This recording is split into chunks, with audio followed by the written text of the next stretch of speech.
What comes to mind when you hear the term autoscroller? Does it stress you out as you think of keeping up with moving platforms from level 5-9 of Mario 3? Do you smile as you think of the Genzo tree escape sequence from Ori and the Blind Forest where you frantically climb to keep from drowning? Or do you think of aggravating deaths in Smash Bros. Melee where you were left behind at the Poke Floats? Love them or hate them, auto-scrolling levels in gaming have been around since the dawn of platformers and continue to be a dynamic way to change the overall pace and feel of any game.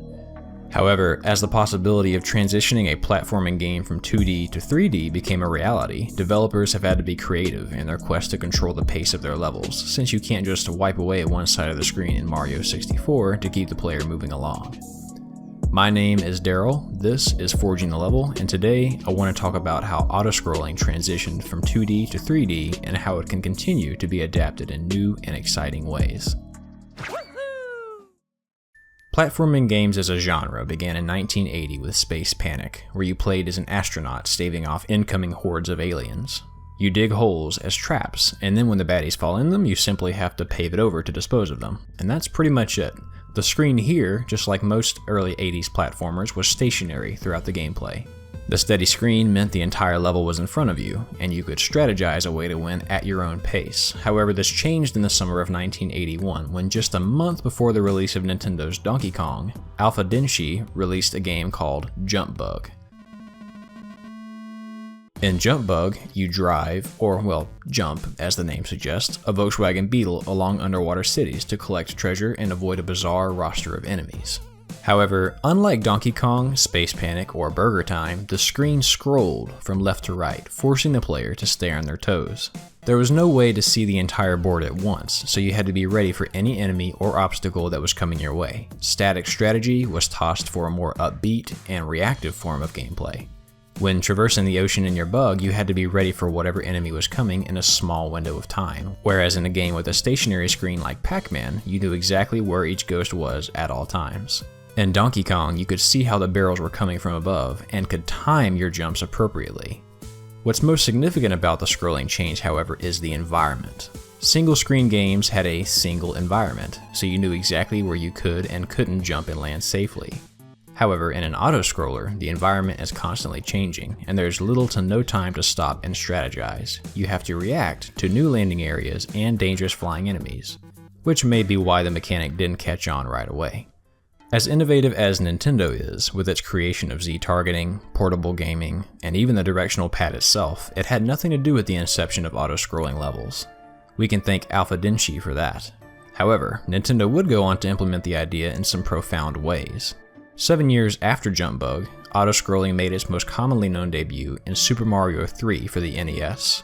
Though, it should be noted that Nintendo did try it out much earlier than that in 1983 when they toyed with the idea of auto-scrolling in a Super Mario Bros. Game&Watch. What's significant about this is that unlike Jump Bug, the screen did more than just nudge you along. It could actually squish Mario up against a wall and cause a game over if you didn't move in time. In fact, some segments were specifically designed to trap Mario, so the screen was more than just a means to constantly change your view, it was actually a part of the environment itself. And this idea carried over from the Game & Watch, skipped Mario 1 and 2 for some reason, and then landed full swing in Mario 3, which is the game I'll be taking a look at here. For the purposes of this video, we'll focus on two levels in particular, World 1-4 and the World 3 airship. Let's start with 1-4. You begin on a hill, and then the level begins to scroll. There are numerous gaps and moving platforms with a handful of Koopas along the way to keep you honest. The real threat of 1-4 is falling because of a mistimed or second-guessed jump. So, effectively, the scrolling is continually changing the safe landing area, and is doing so at a pace that is unfamiliar to the player. If you're someone who takes levels slow to make sure you don't miss secrets, or because you like to take your time and strategize, this change in pace is difficult to cope with. On the flip side, if you play fast or are an outright speedrunner, 1-4 makes you wait around for more level to appear, when you know full well that if it was a normal stage, it would be easy to shave off those precious seconds. As an aside, these are the most common gripes that players have with autoscrollers, and they are understandable. We'll come back to this in a bit. Anyways, 1-4 as an autoscroller forces the player to dance around an ever-changing, safe landing zone at an unaccustomed pace. And this can create the sensation of unsteady footing and perhaps acrophobia. However, on a different stage, auto-scrolling can also create a sense of claustrophobia. The World 3 airship is reminiscent of the old Mario Game&Watch auto-scrollers. The threat of getting squished between the wall and the ship itself presents itself quite frequently. Similar to 1-4, the airship's autoscrolling makes the player work at an unfamiliar pace, but if we look at the safe landing area here, it's not really a problem. The danger you face is not a matter of finding safe footing, but of dodging bullets and wrenches, all while not overstaying your welcome in corners that will soon be lethal. This makes the player keep up an overall pace, but cleverly does have you rushing in some small bursts to avoid being crushed, which is different and arguably a more fun sensation than we get in 1-4.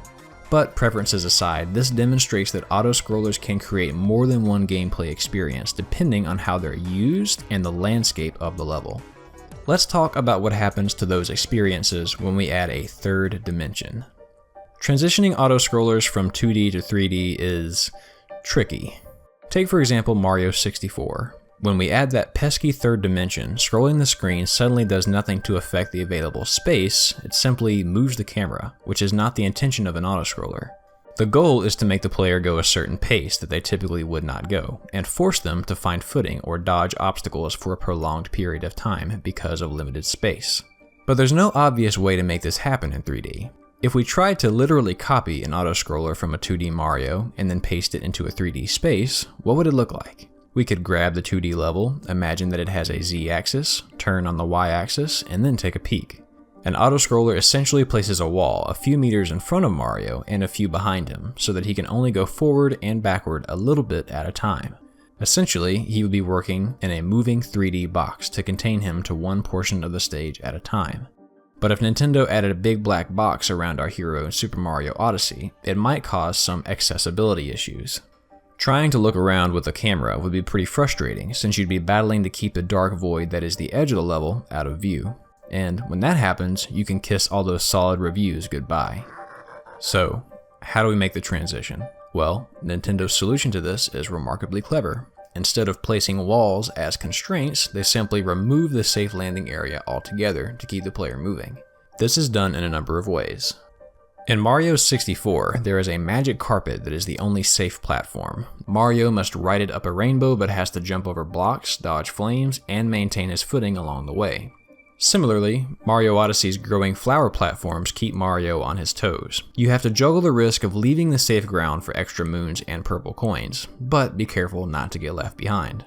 Probably the most true-to-form example of Nintendo replicating the old 2D autoscrollers is the Matter Splatter Galaxy. Portions of the stage are only available sporadically, as the matter creates new platforms for Mario to land on, but doesn't keep the older platforms around for long. This is probably the closest we'll get to our example from earlier, where Mario is moving around a 3D space in a big box, only there are no walls restricting the player, the rest of the level simply isn't there, which is brilliant. As far as addressing the camera issues go, the Matter Splatter Galaxy is a great solution. It does what an autoscroller should do. It forces the player to keep up a certain pace and keeps them on their toes to continually search for safe footing. But in terms of the experience created, it can only replicate something akin to the feeling you get playing 1-4. If you don't keep up, you'll fall. Plus, the stage is not excessively difficult. Most players will simply rush to the newest bits of the level, which removes the threat of falling behind and makes the player passively wait around for new platforms to be created. When you remove the threat and make the player wait, the thrill vanishes and irritation takes its place, so you could argue that any hint of acrophobia is no longer in the equation for some, and since there is no physical wall following, there's not really an effective way to create the claustrophobic, almost trash compactor maze-like experience of the airship. The invisible wall that keeps you moving can no longer be a meaningful part of the environment. Putting up a wall in a 3D level restricts the use of the camera, which is never something you want to do if you're a developer. So, by adding a dimension, we lose the full utility of auto-scrolling. Or, at least, that's what I thought, until I came across a game called Fortnite. You've probably never heard of it, it's a smaller sort of niche game. Anyways, in Fortnite and PlayerUnknown Battlegrounds, if you prefer that, you and 100 other players from around the world are dropped into an area with weapons and other materials. The goal of the game is to be the last player standing. It's essentially the Hunger Games online.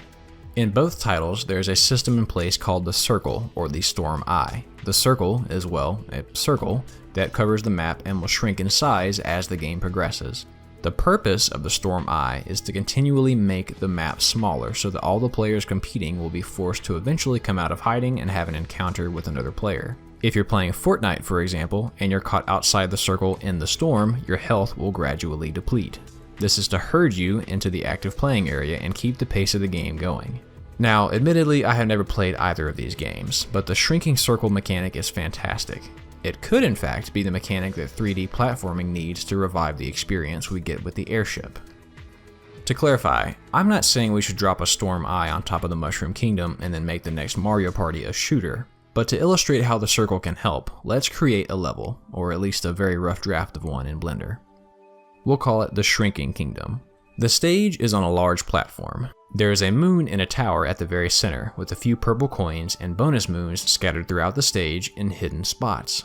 Mario starts here, and then the player starts exploring to find the moons. As you explore, there is a circular force field that is continually shrinking and will eventually close in and stop on the tower that the center moon is in. And to be clear, it is a solid wall, not a storm, so there's no passing through it. The wall can crush Mario if he's caught between it and an obstacle, just like the claustrophobic corners of the airship. Now, if we think of this wall in terms of earlier examples, it would be pitch black and cause camera issues. However, the Storm Eye is transparent, which should fix this problem. In fact, Mario Odyssey actually comes with the perfect model, the force field used in the brutal boss fights. It holds Mario in at all sides, but it's both easy to see where Mario is when looking through it, and easy to see where the wall actually is. So we can just recycle this barrier from the brutal fight and paste it into our level. Now the camera issues are fixed, so what else can we add? Well, our wall is physical, so let's add some tricky maze-like platforming areas. Maybe some segments have winding hallways with hidden purple coins, and since our wall is solid, Mario can wall jump off it. So what if some platforms can only be reached by using a well-timed force field wall jump? Perhaps we can add some hidden pipes that allow you to start over from a different point on the map with the force field reset. We could add some P-blocks that will stop the wall for a fixed amount of time so that the player can reach an important spot. You could even use one to stop the force field right next to a column so that you can wall jump to a very high hidden moon.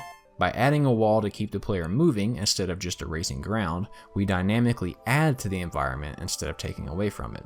This opens up the possibility of carefully timed wall jumping, segments that require speedy play, and balancing the risk of being crushed with the reward of a hard-to-access goodie. Not only does it allow for some new interactions, but the force field makes the player keep up a minimum pace without penalizing faster players. 1-4 is annoying because you can't just speed through due to the leading wall. But with the circle barrier, there is nothing stopping you from speeding through to the center room. You can ignore the wall and the collectibles to go straight on ahead if you like. However, if you do like the extra items, you are provided with the challenge of finding them all quickly. Plus, if you find one of the pipes we placed earlier, you can start from another point on the map with a fresh start to try and find what you missed. What do you think of our level? Would you play it? I'm pretty satisfied with it because I think it illustrates that auto-scrolling in 3D is not only possible, but that there is a lot of untapped potential when it comes to the idea. I also love that mechanics from one game can be adapted to fit another and create a totally new experience. If you're an aspiring game developer, maybe this can help you. If you're like me and just an enthusiast, hopefully this is tasty food for thought. And whether you enjoy or hate auto-scrolling, you have to recognize that it's important, and it can transform a normal stage into something truly unique. Thank you so much for taking the time to watch this. I genuinely appreciate it. A ton of work went into this one, and I'm really happy with how it turned out. As always, feel free to share and subscribe and let me know in the comments what you think. I have a ton of video ideas lined up, and I post about every 2 weeks, so stay tuned.